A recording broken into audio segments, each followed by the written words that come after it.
Ja Morant has this dunk that's made the headlines the last few days, in which he dunked over Victor Wembanyama. So they didn't count this dunk because before he took off to dunk it on Victor, he was fouled by Stephon Castle. So the dunk was waved off, but even though it didn't count as a game dunk, it was still a dunk on Victor. As you can see, the highlights have been playing over and over again.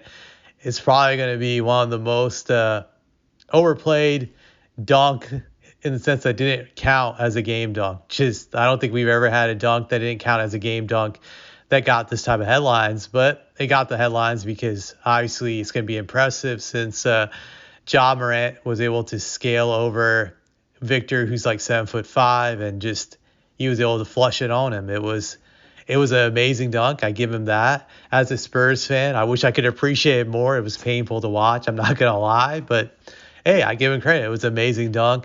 I've said this for a while that Ja Morant has the best hang time I've seen for a player since Michael Jordan. Now, I'm not saying he's as good as Michael Jordan. I'm saying his hang time in the air is just as good as Michael Jordan because like MJ, he's like in the air for a bunch of seconds. Like it's like he's hanging there for the longest before he just hits the ground. So he has that going for him, that just great athleticism he's been gifted with. But just going back to Victor, I'd say unfortunately, and I say this unfortunately as a Spurs fan, if you're a basketball fan, you're probably looking forward to seeing this happen more often. But this is like the first of many dunks that Victor is going to have just pinned on him. It's going to happen a lot of times. Like, Ja's got him before, too. He's had a legit game dunk that counted a year ago in which he flushed it on him. So, yeah, this is going to be the first of many.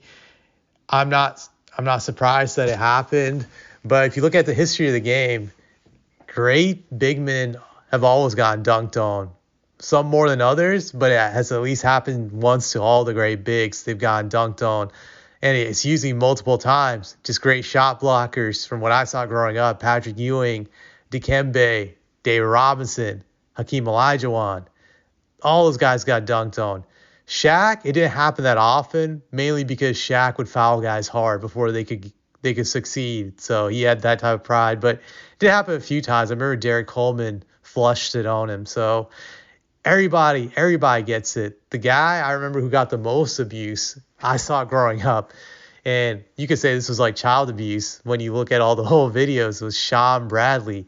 This guy was like a tall giraffe, like 7'6", and he actually was a great shot blocker. I believe he led the league in shot blocking several times. So he was a great shot blocker, but he got dunked on a lot of times. There's highlight reels of him getting dunked. There's NBA mixtapes all over YouTube that are like 7 to 10 minutes long of him getting dunked on just by every player every player, you can imagine just throwing it down on him, and their guys laughing it up, just yucking it up, laughing it at him. So he dealt with a lot of humiliation, I would say, for Bradley, because he wasn't an all-star. At his best, he was a good role player, but just that's really what he's remembered the most for, was a guy who got dunked on a lot and for being in Space Jam. But just going back to Victor, yeah, it's going to happen a lot. But like I said, big men always get dunked on. That's just the history of the game, that Victor's going to get more blocks on guys, more than getting more dunked on. So he'll get guys more at the rim than they'll get him. But, it's part of the game. It's going to happen, I would say. But I respect Victor in a sense. He's fearless. He's not worried about being on a poster. And he's willing to take those chances like what Ja did to him the other night, because he knows he's going to get them back more than once, that he'll block their shots. He'll have moments where he embarrasses them. So that's the way I look at it. But, yeah, that's one thing I don't look forward to in years to come. As long as Victor's on the Spurs, I won't be able to really appreciate these takedowns as much as I would love to appreciate them, I have to admit. So the only thing I can hope for is that Victor gets these guys back by just dunking it back on them. But highly unlikely he's going to dunk it on Ja, because Ja, I would think, would be smart enough to get out of the paint when Victor's in position to flush it on him. So, yeah, it will happen. It will happen a lot. then there's not much Victor can do about it. I feel perimeter players are protected from that type of humiliation because a lot of times perimeter players don't get dunked on because they're rarely in the paint defending that area.